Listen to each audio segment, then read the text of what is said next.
This is a keyboard match and geometry tuning stage. At this stage, we make preliminary match of the synthesizer keyboard and the leaf keyboard. First run key match tune, and then place leaf keyboard and hands window most down of your HD resolution monitor. To get more space, enable auto hide window taskbar menu mode. You can press L, Ctrl and W to make initial window layout. Then both synthesizer and leaf keyboard will be adjusted. You can also do it manually. Then center your camera to the keyboard area.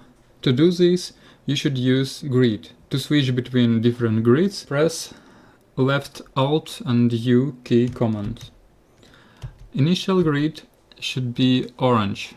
Red point indicates the camera focus center. You should position the camera exactly above the center of the center key of the viewed keyboard range. In this example, it is somewhere between F and F sharp. Now I'm centering the camera to make it parallel to the grid. At this stage, I make top and bottom keyboard lines parallel to the grid. The camera should be positioned at 90 degrees to the keyboard plane. The height of the camera position defines the visible range. Higher is wider. You can also use camera zoom.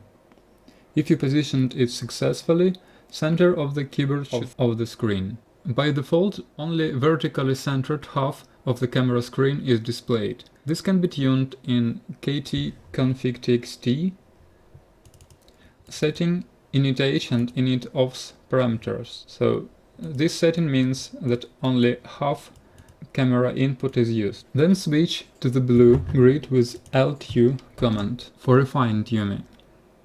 Hold Ctrl and left mouse click the four corners of the target keyboard area. This is it. Then press F2 to refresh the keyboard view. The blue grid will not exactly match the points you have clicked. It will be centered horizontally.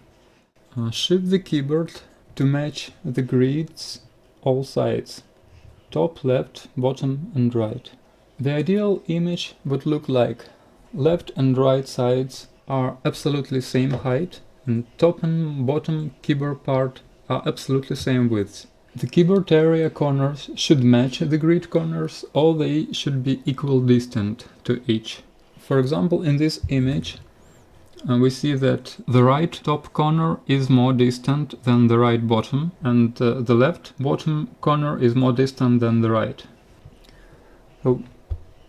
So we move the keyboard to match, to make him really equal distant.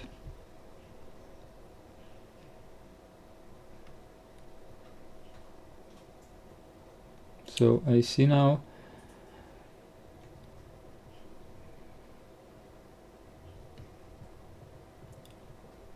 I also see that the most left key was far than the most right key. So I shift the keyboard to the left.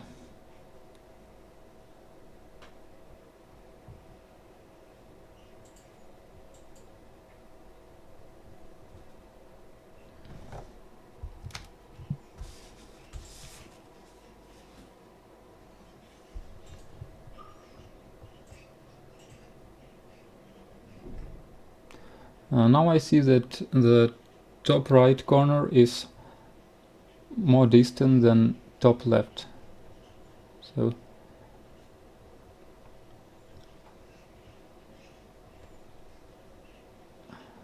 and now the corners seems the same. The bottom part of the keyboard is more narrow than the top part. So I change the angle of the camera a little bit forward, so to make it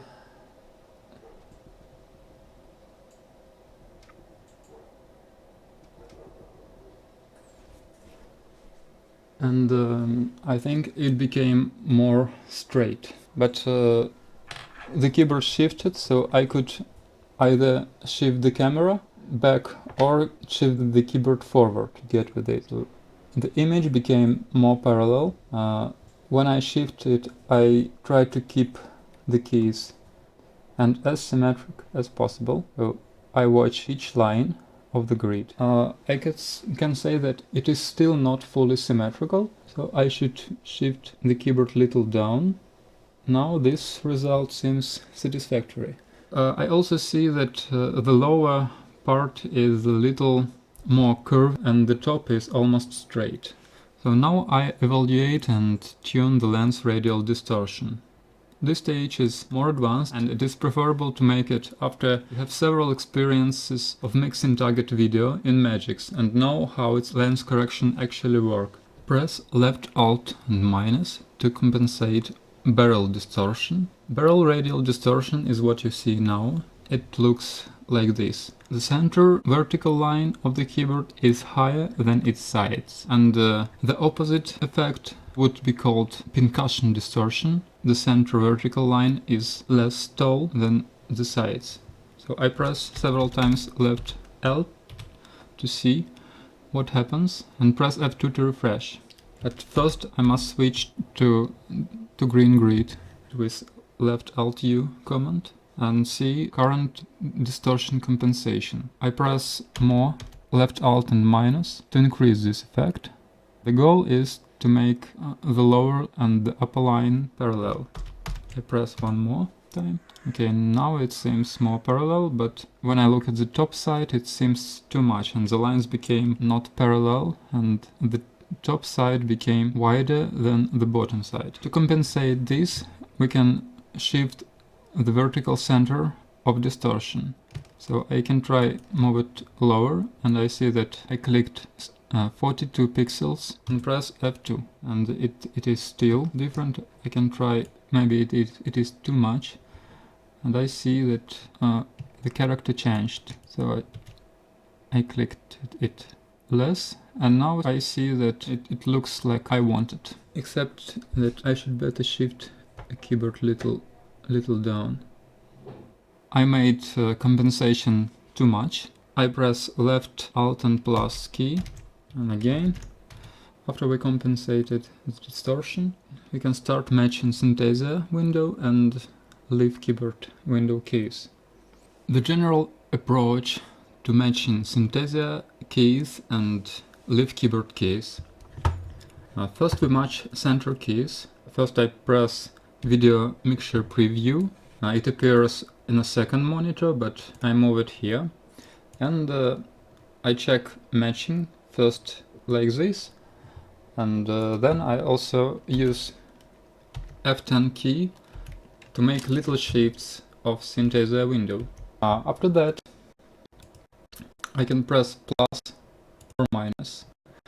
For initial layout, I can press Alt W. Yeah. What it does, it makes C major and left blue arrows icon invisible in the range. And then we can switch Alt U to see the compensated keyboard. And what we see now that the range should be increased a little more.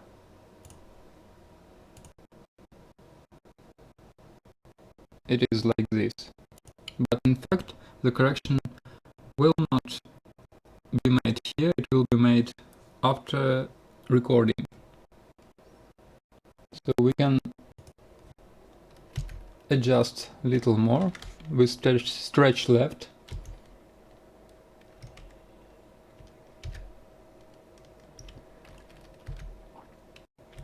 And little stretch right. Looking at the F-sharp key where the center point is, and now it seems okay, at least in this preview. Now we look at highlights. We use a special test MIDI file here, which shows different notes highlighted, black and white, and even their combination. What we see now that the highlight is a little lower To adjust it, we hold left Ctrl and right click under the bottom of black key on each keyboard. So we hold right click first and then hold Ctrl and right click on the other keyboard and do it like this. Now we refresh with Alt B. It became better. We can raise it a little. To do this, we press Ctrl 6 and press Alt up several times, 2 times for example, for 2 pixel shift, and again press Alt B to refresh. It became better. Okay, now it seems okay, and to my mind the tuning stage is over. Press Alt Q or F12 to finish. You are prompted to input synthesizer range. Let's call it C2, 2, 1, 2, 3, 4, 5 to G5. I remember the visible synthesizer range just to make sure during recording that it hasn't shifted.